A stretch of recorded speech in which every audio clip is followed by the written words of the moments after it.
Rescue and relief teams are moving in after Hurricane Milton battered Florida overnight. The storm came ashore near Sarasota with 120-mile-an-hour winds. More than 3 million people are without power. Before Milton made landfall, the storm spawned dozens of tornadoes, damaging homes and taking a number of lives. Lori Johnson brings us the latest. Hurricane Milton came ashore with winds of more than 120 miles an hour, making landfall near Sarasota at about 8:30 Wednesday night.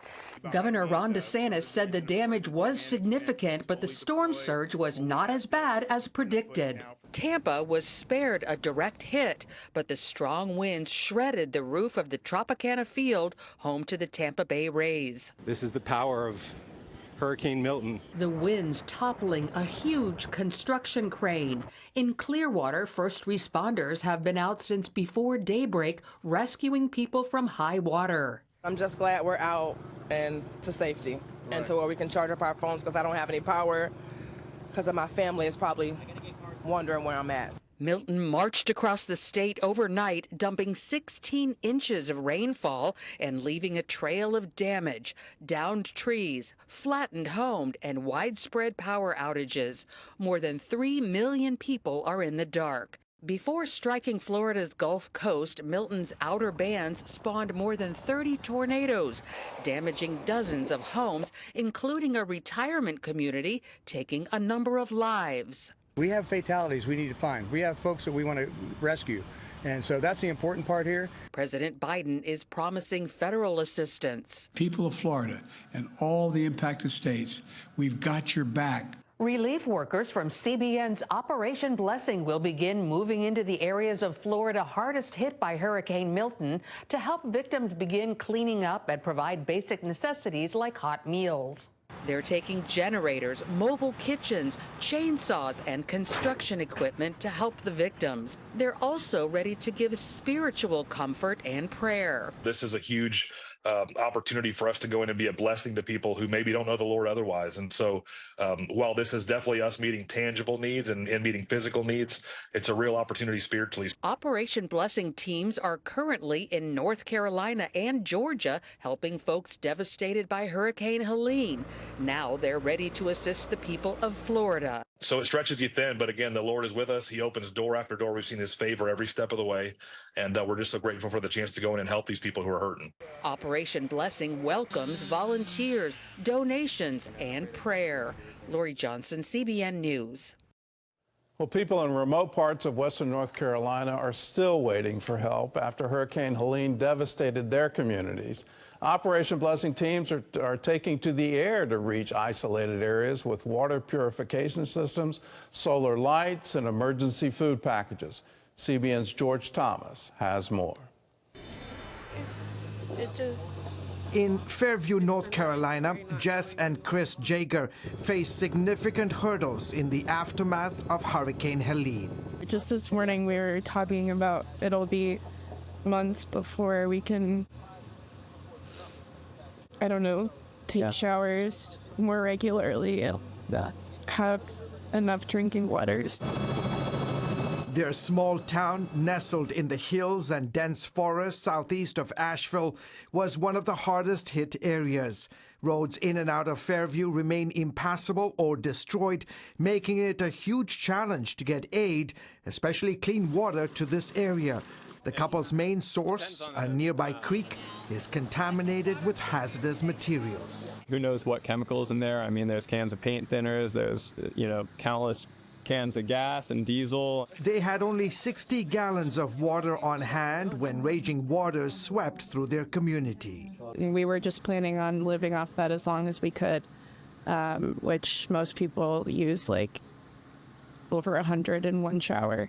Fantastic. Thanks, sir. Operation Blessing literally flew in using helicopters to deliver vital supplies, including a water filtration system capable of producing clean water. OB teamed up with pilot Joe Hurston to reach the Jagers and others trapped in some of these isolated communities. The scope and the depth of this destruction is staggering. Everywhere you look, there are isolated areas, rivers, bridges gone, roads gone, houses gone. Hurston has been flying into disaster areas around the world for more than 40 years. This one hit especially close to home as he lives less than 2 hours away and jumped into action immediately.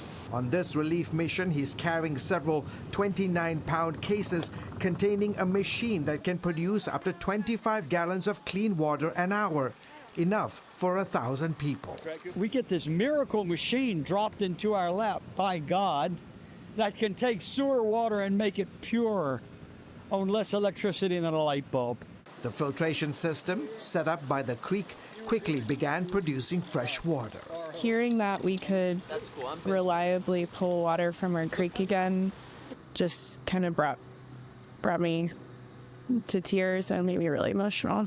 Jessa's neighbor, Justin Hansen, is also thankful. The water filtration system's great. I think it'll be fun to get that and get water to everybody around us. Hansen pointed out that the creek, which once caused such devastation, is now a source of hope. Our chickens are gonna die. Yes, they are. Just a few days earlier, they stood on the banks watching in disbelief as the rising waters swept away their mother's home. As many survivors remain without food and power, Operation Blessing continues to provide solar lights and emergency meal packages. People have been without power for many, many days now and have no clue when it's going to come back on. So these solar lights are going to allow them to be able to see at night. While clean water and essential supplies bring hope and relief to families like the Jagers, Operation Blessing teams also see an opportunity to highlight the power of community and compassion in times of crisis. George Thomas, CBN News.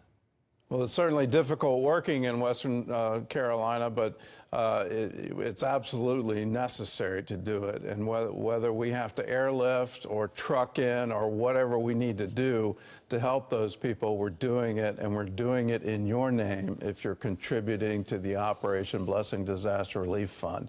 If you're a member of the 700 Club, you're also part of that relief effort because a portion of every gift you give goes into the work of Operation Blessing. If you want to give to people in need, call us, 1-800-700-7000. Just say, I want to be part of Operation Blessing Disaster Relief Fund. You can write disaster relief in the memo line of a check, mail it to us at CBN Center, Virginia Beach, Virginia, 23463. You can call 1-800-700-7000. You can go to cbn.com. There's a place on the giving page where you can designate your gift. You can also text OBDR to 71777. If you want to volunteer to help people in Georgia and Western North Carolina, we have a special number for you.